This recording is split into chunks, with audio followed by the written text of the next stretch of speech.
Ladies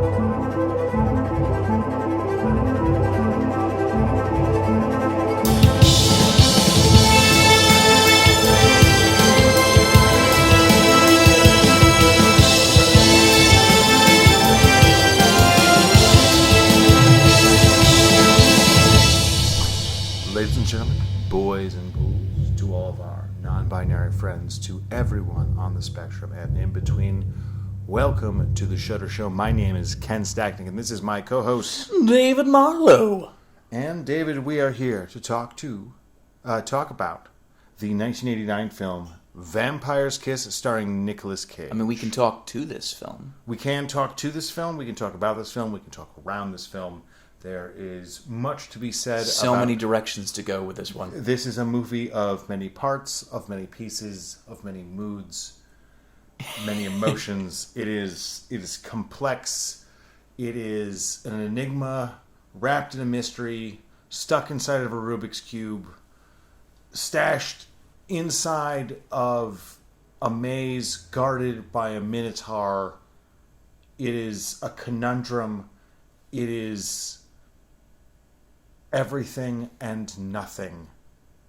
Vampire's Kiss is... It is both a sphinx that can tell you exactly what it's thinking and then can just be a sphinx. It is both the Sphinx and the mystery of the Sphinx.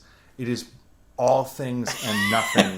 It is... Speaking of enigma, Ken, how are you doing? I am recovering from seeing a movie that can best be described as a fever dream on peyote.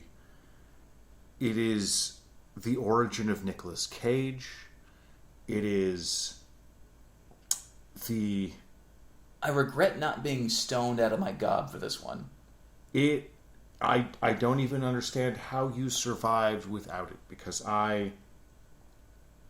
in the words of a Nigerian cab driver in Chicago who I once met, David, when I watched this movie, I was high as giraffe pussy. And I'm very glad that I was, because oh my god, it is the only way I'm stealing that this movie made any sense to me. And let's be clear, it made no sense at all. And that is one of the things that I definitely took away from this film, was going in like, it's not that it was different than I expected, because it was almost exactly what I expected, but not at all what I expected. This movie is... Because we were giving you regular text updates as we were watching this film. Mm-hmm. And Katie did join me for this one. And my wife, at one point, just got so exhausted by the film that she's just like, I need to check out.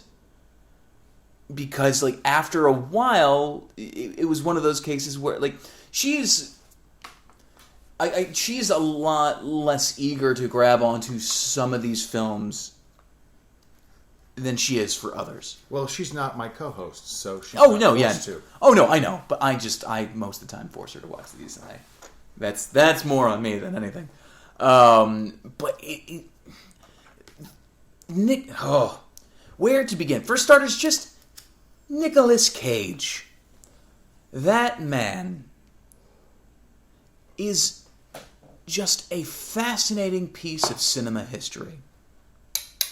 And this is the first time, and I think in learning this from you, this is the first time that I'd actually heard that he was Francis Ford Coppola's nephew. Mm-hmm. I had no idea that they were in any way, shape, or form related, and now it makes a lot of sense how he got his career with the performances that he put in. Well, it's definitely how he got his start, and in this particular film, Nicolas Cage cites as a personal favorite of his own, and he also cites it as the movie where he kind of tried out his own personal style for the first time. Yeah. His kind of mixture of what he refers to as like silent movie acting mixed with kind of kabuki theater. Like German expressionism. Exactly. Like all of these...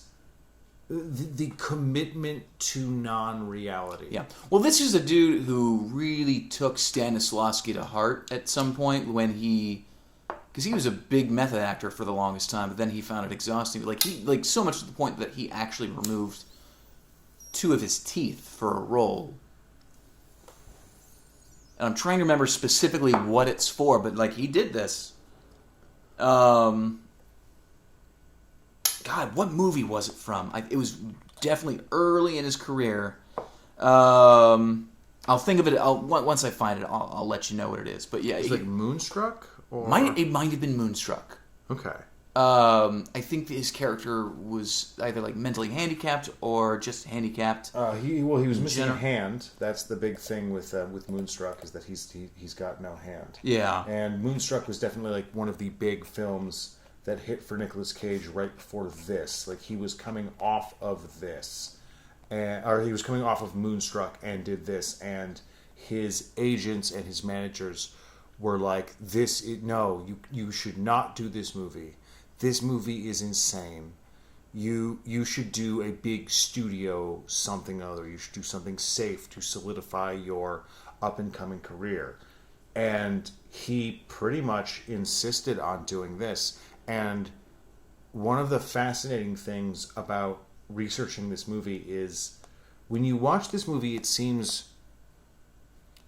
almost inexplicable that this movie isn't a giant improv nightmare, that like Nicolas Cage didn't show up on set every day, just do whatever he wanted to the whole time. Well, it was a great big workshop for him, pretty much. Well, no, actually. In doing a bunch of research on the film, there's an amazing article actually on The Ringer. Nothing in this movie is improvised. Every single line that Nicolas Cage says is even the ABCs, yeah, to the script, including the ABCs. Was it Jagger that he was trying to? Well, the only thing that is improvised in the entire movie is the eating of the cockroaches or the water bugs, which Nicolas Cage did for real. He ate, and because I listened to a bit of the commentary as well, and he talks about the fact that he actually had to eat 2 cockroaches, specifically because the director needed to do another take. Yep. And the hilarious part is the director used the first take. And even in the commentary, the director's like, well, that was kind of me getting back at you. Which it seems now, like, in the commentary, like, they're the best of friends, and it doesn't seem like there was ever, like, things were ever too contentious. Well, I mean, between them. The fact that this was, like, this is, like, on the surface, this very much seems like a movie where you have a completely unhinged star who's just doing whatever he wants, and you have a director who's desperately trying to rein him in. And no, this is a total and complete collaboration between 2 artists who are doing exactly what they wanted to do. And they hired Nicolas Cage to be this big and crazy, and Nicolas Cage was as big and crazy as he is. And he did this movie for, I think it was $40,000, which he says on the commentary track, which pretty much was like, he says, I did this movie for nothing. He spent this movie, I believe, partially on a sports car. Yeah, because if any of you follow anything regarding Nicolas Cage, like, he is famously bad with money. Well, he buys, which is why he does so many movies. He also buys Superman comics, like single-digit number Superman comics. He bought a Tyrannosaurus Rex skull that ended up getting impounded because it ended up being exported illegally. I just still find it tragic that he never played Superman. He crashed a sports car, and in the trunk was a bunch of Superman comics. So, like, there's all of that. Nicolas Cage is the gift that keeps on giving. He. Have you seen the documentary about Nick Cage and the Superman movie that he was going to make with Tim Burton? Absolutely, yeah. Which, once again, like, rest in peace to Shep, who did this documentary, who passed away a couple of years ago. I think he's also behind Metalocalypse, one of my favorite adult animated series. But no, that is a fascinating story behind how Nicolas Cage was almost about to make the most bizarre Superman adaptation to date. Because, I mean, it would have made sense that you're like, okay, Tim Burton did Batman. Let's see what Tim Burton does with Superman. And the answer to that is he does not do it at all like you would expect him to do it. Well, he does Tim Burton's Superman, which would be Yeah. a completely different thing. Which I mean, And look up the picture of Nicolas Cage Superman. It's fascinating. And to be fair, that suit is, from what I understand, part of the resurrection suit. So it was only supposed to be used for a few minutes of the movie when Superman has died and is being brought back to life. Blah blah blah. So that is not the normal everyday Superman suit that he was going to be wearing, but it definitely gives you a window into what could have been. And one of the fascinating things I think about Nicolas Cage, and specifically Nicolas Cage in this movie, is it's the first time that you really realize that Nicolas Cage is one of the only actors who tends to tone his normal persona down in order to be in a movie. Where you normally hear about, Viggo Mortensen is like he's a total warrior poet, and he's very quiet and very kept to himself. And yes, he can come out here and he can play Aragorn and be this, big guy who gives a big speech to all of his men, but actually in reality he's a pretty quiet guy. Like, no, Nicolas Cage in reality is just like the biggest, craziest guy in the whole world, who most of the time has to like, oh, do you want me to wear my, my spiky stud jacket? It's all leather and it's got a poodle on the back. And you're like, no, we were just thinking like a coat. And he's like, oh, okay. I'll just put on a normal coat. Yeah, if you are a director working with Nicolas Cage, you got to be somebody who can rein him in when you need to. So I had a friend who went to the premiere of Mandy, and Lucky bastard. Yes, and they had a Q&A with Nicolas Cage, and he referred to himself as the West Coast Klaus Kinski. And there has never been a better description of what Nicolas Cage is, what he brings to the table, what it means when you're going to choose to wrangle him, and the fact that you're going to get a surprise performance out of him. Both Nicolas Cage and Klaus Kinski are two guys who are going to give you an incredibly... Who is Klaus Kinski? Klaus Kinski is the co-star of most of the films that made Werner Herzog famous. Okay. And they famously loved and hated each other. At the end of Fitzcarraldo, the local village people said to Herzog that they were really thankful for all the work that he had brought them and all the times that they had, and if they wanted to, as a favor, they'd totally kill Klaus Kinski for him as like just a solid. He got really mad one day that people were talking too much when he was trying to concentrate on his lines. So he grabbed a shotgun and just fired it directly into the crew tent and blew off the fingers of one of the costume ladies. He was pretty famous for... And was not thrown in jail immediately? No, there was... it was the 70s. It was a different time. They fought... constantly. Is there a documentary about this human being? Yes. My Best Fiend, which is a movie by Werner Herzog about his best fiend, best friend, Klaus Kinski. Werner Herzog, the man who made Grizzly Man. The man who has walked on the edge of volcanoes. Is best friends with Baby Yoda. The man who is best friends with Baby Yoda. A man who was once shot in the middle of an interview and said, "It's okay, let's go on. It was not a significant bullet." Oh shit, he pulled a Teddy Roosevelt. Huh? Pulled a bull moose right there. Werner Herzog said of Klaus Kinski, "Every gray hair on my head I call Kinski." To give you an idea of the intensity of Klaus. So, and I would say Nicolas Cage is probably no different. He is, I assume, being a family member or someone who is close in Nicolas Cage's orbit. There's got to be stories. It's got to be an intense situation. There has to be. It has to be. There's no way any of that's simple. I can't even imagine what it would be like to date Nicolas Cage. That's exciting is probably the best way. Like, you would never have any idea what was am next. I going to wake up to an alligator in my bed? Mm-hmm. I have no clue. Yeah, alive or dead. perhaps the fossil of an alligator. There's a lot of opportunities for alligator storytelling. He literally just scared the shit out of you by doing his weird eye thing when you wake up. Yeah, and it might just be her fault because her name was Allie. Who knows? It could be my alligator. Yes, no, exactly. Be like, and now there's an alligator in the house. Be like, well, that's what I wanted to do. So anyway, Vampire's Kiss.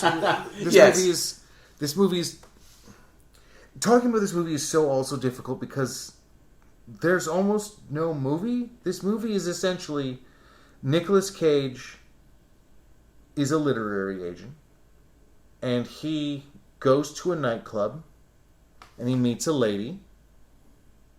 And that goes relatively well. And Which then you learn nothing about this lady, by the way. Yeah, and then he goes to a different club and meets a very similar looking lady who's a vampire and bites him. And then he turns into a vampire? ? Or goes crazy. I love her reaction at the end to where she's like, "Yeah, I know you. How are you?" Like, her reaction to, like when he accosts her in the club at the end of the movie, I gotta say, her reaction is priceless. Literally just being like, "Yeah, I guess I know." Dude literally just, like, went up and nearly attacked her. He's like, how are you? Like, everything about this movie just is not the first place you go. Well, it is a movie that is seemingly more complex than you would think because it's much more a portrait of mental illness than you think it's gonna kind of be. Yeah. And like at first when you get into it, it just seems like it's gonna be like a wacky, crazy. I thought it was actually going to be a vampire thing. Yeah, and then as the movie goes on, you start to realize that they're kind of like playing that line. And it's kind of sympathetic, and then finding out from the commentary and some of the behind-the-scenes stuff. So the screenwriter was going through a really traumatic relationship and a very toxic one with his... You don't say. Yeah, and he kind of processed a lot of it in the writing of this, and then things got really bad as they went into production, and it's... That's like saying that the director of Requiem for a Dream was going through a tumultuous relationship during Mother. Yes. Another good example is it turns out that when they were making Temple of Doom, both Steven Spielberg and George Lucas were getting divorced, which is why the female characters in Temple of Doom perhaps are not as independent and well drawn as some of the other movies in the, well, we'll say trilogy because there's only 3 of those movies, and I will not hear anything otherwise. So yeah, just the 3 Indiana Jones movies. Good man. Now, so Vampire's Kiss it's an incredibly simple movie. To a certain extent, it's kind of like stupid American Psycho, I want to say.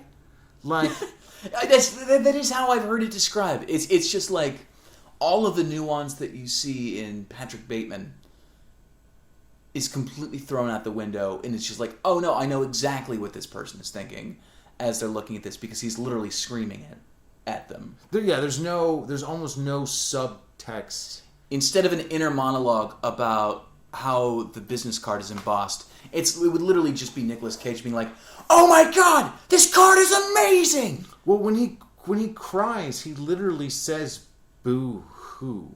There's a real attempt. That was him literally wanting to see if he could get away with it, right? I mean, yeah, but also it's the really interesting, in quotes, or at least italicized, take that he has on this of this kind of kabuki theater, this kind of super impressionistic cubist performance that really marks the first of the Nicolas Cage performances. Without this, you don't get Mandy. Well, you made a comment on silent movies, and 100%, if you took this and you took away all of the dialogue and just turned this into a silent movie, like, I do believe that Nicolas Cage would have been a perfect silent film actor. Oh, 100%. It's just everything that he does is over the top. I don't think he knows really how to do, unless he's in a movie that he's doing specifically because he needs to pay a bill. Mm-hmm. Outcast comes to mind, and even that was a little adaptation. I mean, I think with Nicolas Cage, if you don't rein him in, he's going to give you full Nicolas Cage because he assumes that's what you're paying for. Both him and Bruce Willis became movie stars around the same time. Yeah. Both of which have done action movies, both of which have done big budget stuff, both of which have done smaller independent stuff. And Bruce Willis in movies nowadays always looks like he is pretty upset that he has to be on set that day, and he is there. Bruce Willis genuinely doesn't like film. He is there to cash a check. Yeah. And he is there to do the exact amount of work that is necessary for him to get that check. Yeah. Nicolas Cage shows up on set and wants to know, how much Nicolas Cage do you want? 110% or less? And there are people who know how to rein him in, and that's when he wins his Oscar for Leaving Las Vegas, or that's when you get a performance out of him. That's when you get adaptation. Yeah, that's when you get adaptation. And then also there are times that you say, like, let the cork off, and you let him do Mandy, and he gives you something that you've never seen before. And also really sometimes want you to see Color of Space. And sometimes, yeah, and sometimes it's going to get away from you. But like that's the risk. I mean, that's the gamble that you get with Nicolas Cage. Is you're going to get Nicolas Cage, and are you steering into the curve or away from the curve? Also, fun fact: Nicolas Cage worked with Werner Herzog on Bad Lieutenant 2, Port of Call New Orleans. Yeah. Wait.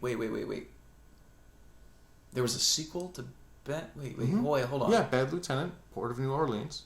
Yeah. Starring Nicolas Cage, directed by Werner Herzog. I didn't realize that was a sequel. Mm-hmm.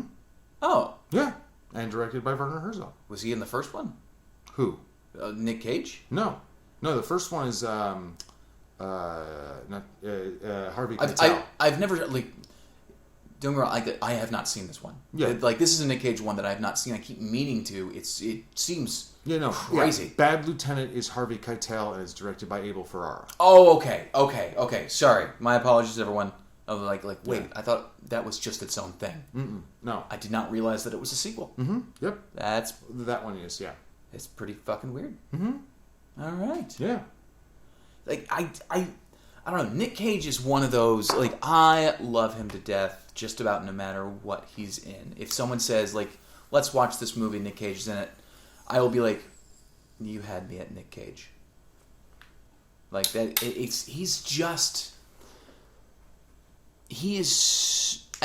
really do admire just, how many risks the man takes with a performance. I mean, and it could go any way. There's an incredible scene in this movie where he just says the alphabet.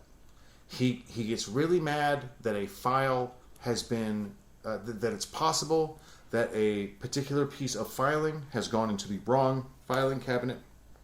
He declares that he has never misfiled anything in his whole life, and then proceeds to say the alphabet. Now, I forget which person this is. It's one of the people from The Big Bang Theory. They were the first to point this out, and I think, despite the fact that they're on a terrible show, had a very good point, which is, if an actor can just say the alphabet and make it interesting, can make the scene watchable, can make it something that you kind of can't take your eyes off of, that's good acting. That's a performance. And it's all choreographed, as you were saying. It's all written out. Was it Mick Jagger that he was basing his sort of movements on? His poses? I believe that is one of the many inspirations for this. There's a lot going on in this performance. One of the other things that I think is fascinating and is actually a great example of Nicolas Cage's benefits and his curses all at the same time. So Nicolas Cage in this movie is doing an absolutely insane accent. The whole time. It is this weird Upper East Side, kind of British, but pretty bad accent. And if you listen to the commentary track, one of the things that Nicolas Cage brings up is that what he is doing is he is performing. This character is the kind of person who would put on a fake accent in order to seem more posh than they actually are. And I love that idea. I love that note. I love that. I've met people like that who are clearly putting on airs or who are putting on a little bit more of a British accent or something in order to seem more cultured or worldly than they actually are. The problem with this is this information is only on the commentary track and interviews with Nicolas Cage and is not in the movie in any way, Never shape, or form. addressed. He just talks like And this. so, yeah, it just seems like he is really doing a terrible performance, but the bad accent is actually on purpose. And one of the hardest things is actually being bad on purpose, but in a authentically bad way and not just a not good at acting sort of way, if that makes sense. Yeah. In which case this makes this performance actually really kind of impressive for what he's doing, even if not everything lands because there's just a lot of extraneous circumstances that make that complicate the land. But along with this, a huge hats off to most, like, and I would say this is the same throughout the majority of his career. Huge hats off to most of his co-actors on set with him, because like one of the things I'm genuinely impressed with is like everyone else showed up to work. Like everyone else just kind of ran with it and didn't necessarily seem like they were phoning anything in, or like they thought that this is ridiculous. What the hell am I doing here? Like Maria Conchita Alonso, Jennifer Beals, and Elizabeth Ashley, all of which give really, really solid, really empathetic performances. A solid cast of women in this. Yeah, I mean Maria Conchita Alonso in particular, who plays his assistant, is Alva, right? yes, is absolutely fantastic, and Wife just you feel so bad for her from the abuse that she's taking from Nicolas Cage this whole time, just the gaslighting, just the absolute everything that's I wouldn't even call it gaslighting. It's just straight up abuse. Yes, absolutely. It's not like he's lying to her or pretending that there's any like thing into it. Like he might pretend to be nice at the beginning and then like flip his switch as soon as he like gets her along with him. Like once he gets her in the cab, then he loses his shit at her again. Like he'll apologize, but then immediately become a psycho like right away. Like once she just goes into the room that he wants her to go into. Like I don't even necessarily think that qualifies as like gaslight. I think it's just he's just an abusive person to this individual like the whole way through. Well, in the gaslighting is just the constantly telling her that like she needs to go through all of those files to find the thing. Like it is a style of abuse. Yeah, and then finally she actually, I mean, like as is the case, like you keep bringing it up. Eventually she has to find it, and then she eventually finds it, and it means nothing. Mm-hmm. I feel, and this was and she was in Predator 1, if I'm not mistaken, right? Yes. Literally the only woman in Predator. So if you have trouble picking her out in that movie, I don't know what to say to you. But what else has she been in too? Because I really enjoy her. She's not. Sorry, she wasn't in Predator. She was in Running Man. Was she not in Predator? No, she's in. No, that's a different Hispanic actress. No, she's in Running Man. She's the. She's the woman in that who she's in Predator 2. Oh, okay, yes, that's what I'm thinking of. Predator 2. And then she's in Chicago Hope. She's in FX the series, The Nanny, Outer Limits. She worked. So she's done a lot of work. She's done a ton of stuff. It looks like a ton of stuff in Mexico. Which, unpopular opinion, Predator 2 is amazing, and anyone who says otherwise, I don't know what to say to you. Predator 2 is a whole lot of fun.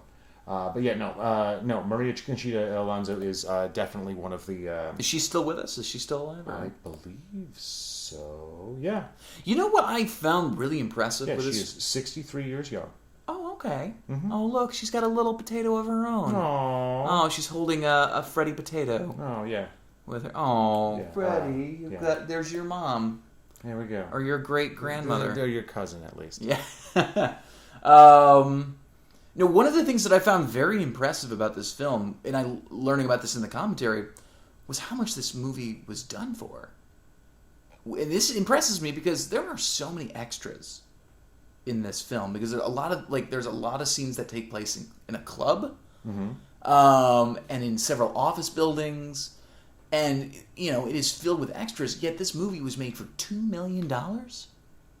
Yeah, there's a lot of that. A lot of those people who be mixed around. It's like they're very smart with their money. They're able to shoot a lot of stuff on these stages, which allow them to stretch things a little bit. And then they were able to also go and shoot stuff on the street of New York with really, really long lenses. And some of the time that Nicolas Cage is like running down the street screaming, I'm a vampire, and people are looking at him like he's totally crazy. You don't need extras for that. Yeah, that's just Nicolas Cage on the actual streets of New York, running down the street screaming, I'm a vampire, and people looking at him like he's crazy. I think somebody eventually saw this to be like, oh. Yeah. Oh, that Wednesday that's what makes that was. So much more sense now. Because to them, that's just another day in New York. I mean, yeah. As someone who lived in Manhattan. If you've ever been to New York, I lived in Manhattan for a year. There are definite days where you're like, where if that happened, you'd be like, yep, no, 100%. I need to go get a bagel because it's the morning. And I'm trying to remember which comedian was. He's like you're often given two choices. Like, do I look at the most attractive woman I've ever seen in my life, or do I look at the craziest human being I've ever seen in my life? They're both going in opposite directions, and I don't know which. God damn it! How dare you make me choose between the two? Like, that is New York. And so, yeah, I guess it makes perfect sense then that you could pinch your pennies by just literally having him do all this crazy shit amongst the locals. Well, there's a lot less to wrangle because there's a lot that you can do. There's not a lot of huge single takes in this movie or anything like this. So it's very easy to take 10 people and stack them up 10 different ways. Is the permit system in New York a lot more forgiving than it is, say, in Chicago? Because as someone who you and I both lived in Chicago for a period of time, and as especially working with student filmmakers, one of the things they're just like, make sure you have your permits, or if you're going to do guerrilla filmmaking, don't get caught. They will pretty much take your film. Well, the problem, they can take your film. That's assuming that they know that. The problem is they tend to actually take the gear, which, if it belongs to the school, becomes a whole problem for the school, which is why the school stresses that. Now, I don't know in particular what the permit situation was like in New York in the 80s. I'm going to assume... No, a little bit more relaxed. Yeah, and it depended a lot on what you were doing with that camera. Whether, there's a huge difference between we are shooting two people talking on a corner and we're doing a gunfight in an alley. Yeah. Speaking of being in Chicago, I had some friends who were making some movies at Columbia, and they were doing a chase scene, and they were doing a scene where some guys were fighting over a briefcase, and they were chasing each other down the alley with fake guns. And somebody hopped up on top of a garage in order to get a high angle shot. And then the cops showed up and pulled guns on everybody because they had reports that there was a gunfight going on in an alley. Wow. And there were people climbing on top, and they didn't know what was going on. And it took a good 20 minutes of everyone kind of screaming and being freaked out. and people having guns pointed at them, for everyone to figure out, like, oh, you guys are just making a movie for Columbia. Sorry, I thought I silenced my phone, but I guess I didn't. Okay, so there we go. that was my wife coming in as Yoda. Yeah, no. So yeah, it's. I don't know if anybody knows. Please hit us up on the Twitters at Shutter Show and let us know. Were those filmmakers? I'm guessing those filmmakers were fined. And what was how, like? Now I have to know how the fuck that turned out. Oh, they're basically the police officers explained to them in no uncertain terms that A, next time they need to be sure to get permits, or B, at the very least, call the precinct and let them know that you are some film students who are just going to be running around an alley, with some fake guns, and don't shoot us. You would just don't just go out and run around and do it. Give them the heads up. Yeah, for any amateur filmmaker looking to make a project, it's a very valuable lesson to learn. I'm one of those people where I'm not the biggest fan of guerrilla filmmaking. I find it to be a little... I get it, sometimes you got to do what you got to do to get the product, and sometimes that can be half the story behind the making of a film. But I feel more often than most it's a real risk that you're taking with your crew, with your cast, with just passerbys.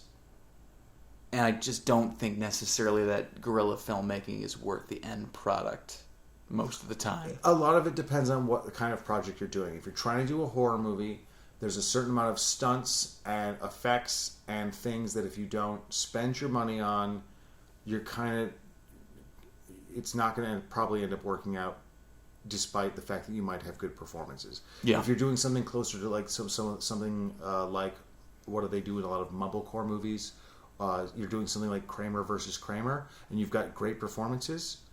Absolutely, you can definitely do some guerrilla low-key stuff that will end up working out. But the problem is a lot of times people try to do like an action film, and they try to do it guerrilla, and that is just a recipe for someone to get hurt. Yeah, and it happens way too often. Yeah.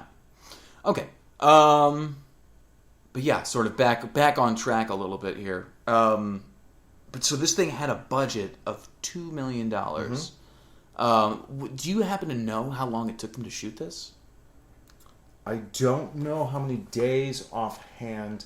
I get the feeling this was probably, I want to say, in the 25 to 35 range. They definitely had time to light things nicely to kind of give Nicolas Cage. It's despite once you take the outside of Nicolas Cage, it's a well shot film. There was even a point at the beginning where Nicolas Cage comes home with the first woman, and it's very voyeuristic.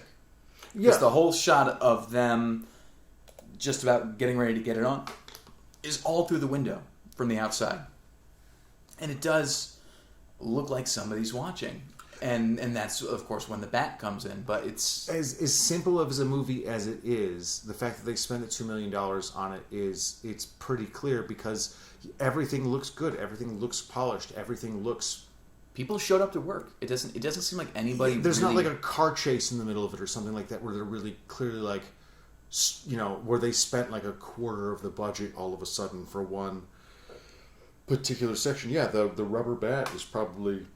Which interesting story behind that apparently is Nicolas Cage wanted a real bat, and he got into a full-blown argument with the director.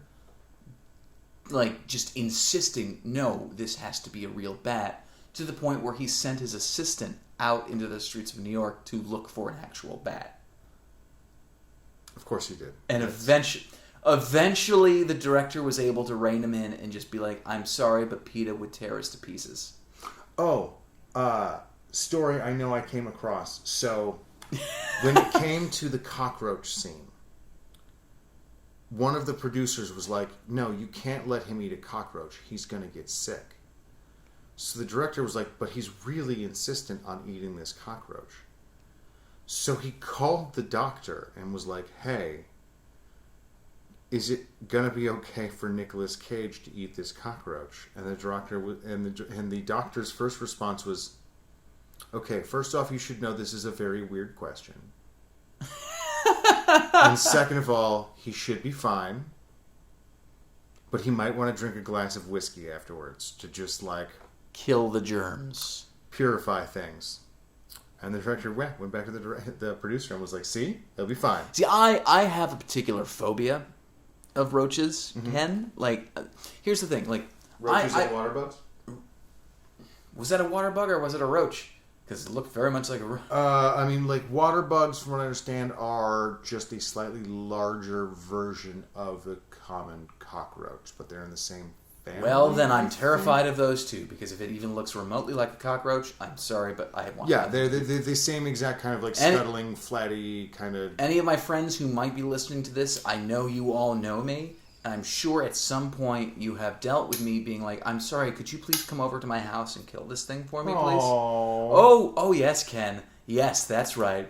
If here's the thing. My wife doesn't necessarily like cockroaches either. I ain't gonna fucking kill a cockroach for her. Here's the thing. Like, my love for her is close to infinite. That is where the infinity cuts off. I would do anything for love, but I won't do that.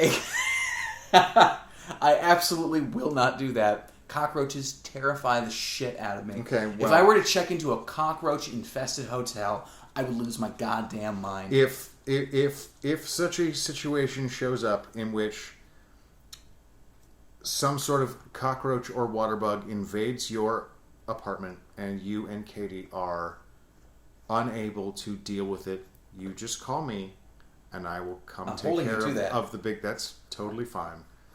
I have been this person for those bugs in this house for quite some time. I'll release or kill the shit out of a spider. Like, I don't care about those. There's something about cockroaches that so watching that scene, see, one day I'm very visceral reaction. Yeah, no, one of these days I'm just going to call you and be like, David, there's a cobra in my house. And remember how I killed that cockroach for you that one time.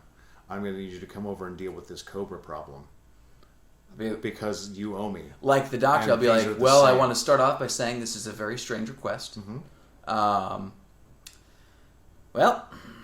deal's a deal. I'll be right there, and should I have a poison remedy ready? Probably. It would probably be a good idea to have some antitoxin of some sort. Do I just bring a big... Are we releasing it into the wild, or are we killing it? I mean, I think one is certainly easier than the other. The first problem would be catching the cobra in my apartment. And then I'd be willing to say that will be enough of a task. You high Freddy potatoes. No, absolutely. Right away. It would be enough of a task that we would have to take a break afterwards. And then we could discuss what we were going to do with now said captive cobra. Because I feel like talking about what you're going to do with the cobra that you catch that's loose in your apartment is really putting the cart before the horse. Because, like, catching the cobra is kind of a whole thing. Because, like, it's like, well, we caught the cobra, but now we have... But I'm not going to have a conversation with you in a room where there's a live cobra. I'm like, let's focus on the immediate... Well, because, like, one of the strategies obviously can be you could just walk up to the cobra and be like, I'm just going to grab it. And then you're like, but it's going to bite you. And you're like, yeah, I know. And then we'll put it in the basket. And then you can take me to the hospital. And then we can deal with the cobra. Have you seen videos of what certain venom does to blood? Oh, yeah. Upon immediate reaction to it? Oh, yeah. It's not good. It becomes a jelly. Yeah, I didn't say it was a good strategy. It is terrifying. I'm just saying it was a strategy for dealing with a cobra that's alive in your house. You could just walk up. Folks, if you want to terrify yourselves, literally just go up on any YouTube video and just look up what does snake venom do to the blood. Yeah, it's not good. It's bad. Which is why I wouldn't suggest this strategy. I would suggest perhaps maybe catching the cobra with a stick and then getting into a basket. But no matter what happens, just the stress of catching said loose cobra in your house is going to be stressful enough that you're going to want to take a breather, or have a beer or whatever, and then we could discuss. Well, are we going to release it into the wild? Are we going to take it to the zoo? Are we just going to dump it out to sea. I don't know. Dumpster Cobra? Yeah, exactly. Dumpster Cobra. I don't know. It's not a situation I've personally dealt with, but it's. I mean, I feel like I deal with that like at least once a month. I mean, we've all definitely been through a symbolic cobra taming of some sort. I'm just saying the specifics of actually dealing with an actual live cobra. All right, Speaking cool. of actual you get live roaches, cobras, I get cobras. Yes, no, 100%. Speaking of live cobras and roaches, by the way, did you know that this movie originally was going to star Dennis Quaid? No, I did not. Mm-hmm. That would have been a very different film. It was going to be much more of a straight film. This movie actually was written by Joseph Minion. And Joseph Minion is famous because his first screenplay was a movie called After Hours, directed by a little guy named Martin Scorsese. And this, Vampire's Kiss, and let's see here, the movie Trafficking, all create what's called the Anxiety Loose trilogy, according to the director, or according to the screenwriter, anyway. Let's see here, another interesting connection and something to mention. The cinematographer of this movie was Stefan Chabatsky, who actually went on to work quite a bit with Tim Burton. He did... Really? Yeah, he did Edward Scissorhands, and he did Batman Returns, Ed Wood. Let's see here, he did Bulletproof Monk, Blades of Glory. He did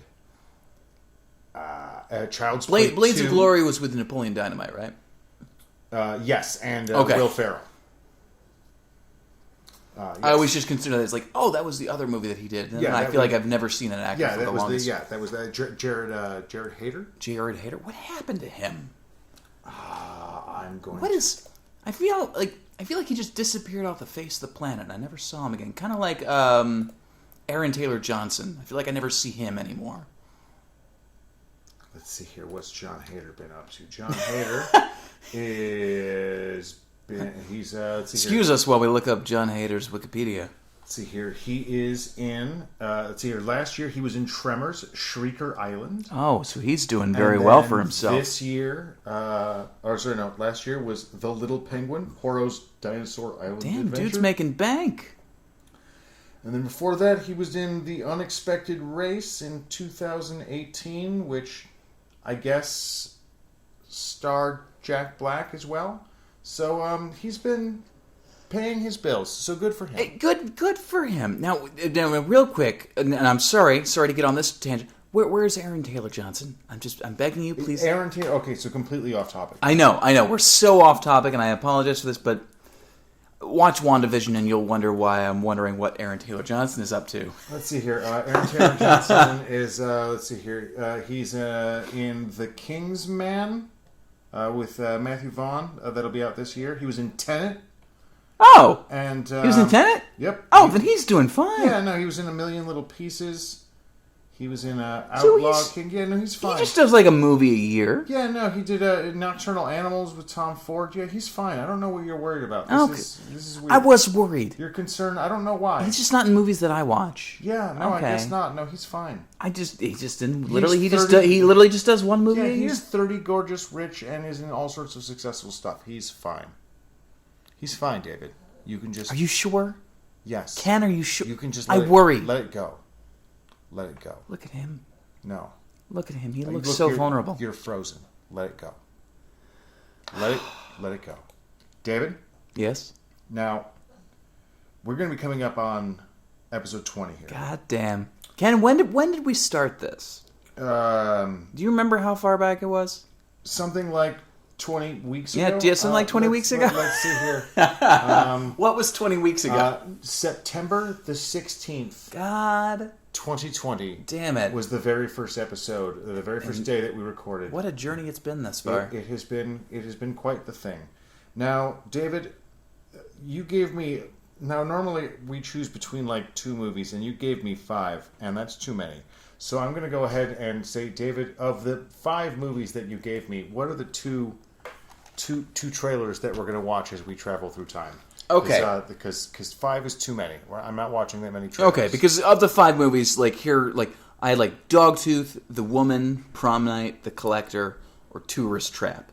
So I'm going to take The Collector off there. Like, it's a great movie. Okay. But we should... I think that's one that I can hold on to for a little while. I'm not super eager to get to it because it's a lot more recent.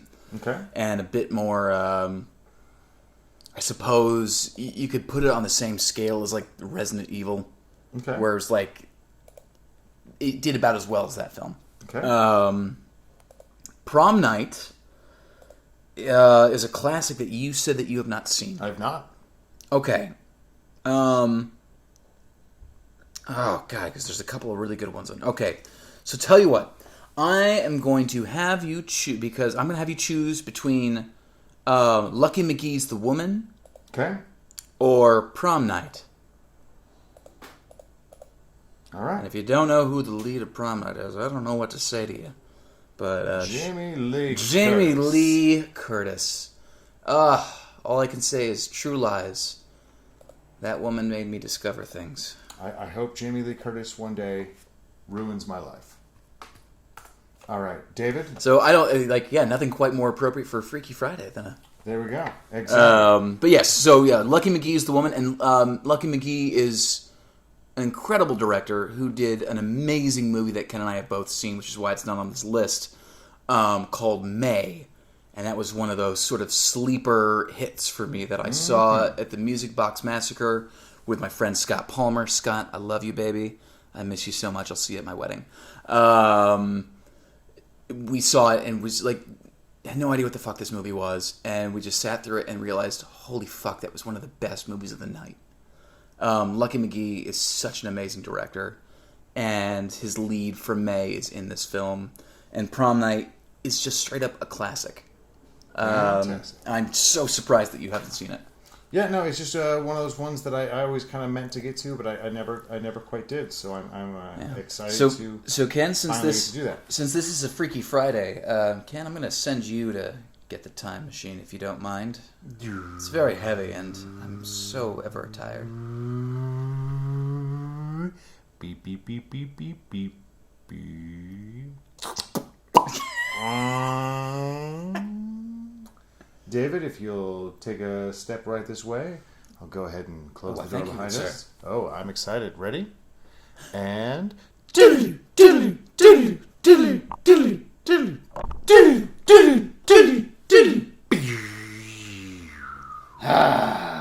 Again, the future, my friend. I'm a new man.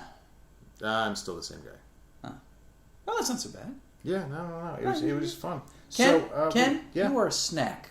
Don't you let yourself think otherwise. Well, I'm trying to earn that second seat. Yeah. There we go. Now, we watched those two trailers. Now, I'm gonna go ahead. Yeah, what are we picking between the two? See, it's a tough choice because they're both movies I feel like I should have seen already, but I haven't yet. However, things are dark, so I'm going to say let's go with Prom Night and keep things a little loose, a little fun, and frankly, I wouldn't mind looking at Jamie Lee Curtis. Yes, and let's keep things, as you said, very magenta. Oh my goodness!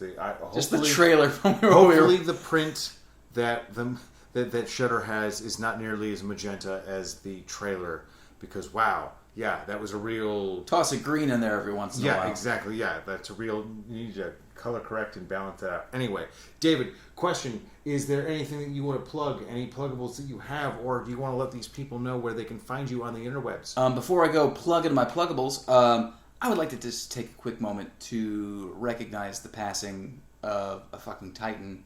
And I think you know who I'm talking about. Mr. Peanut.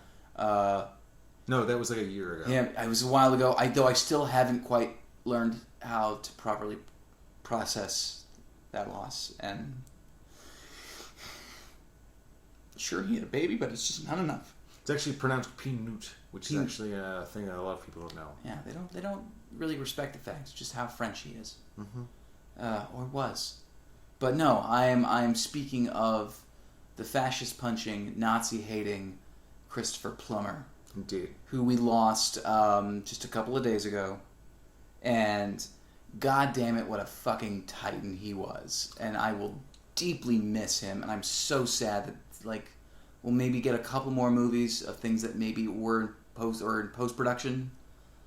But my favorite quote was, someone said, once again, Christopher Plummer going out, taking a role that should have gone to Kevin Spacey.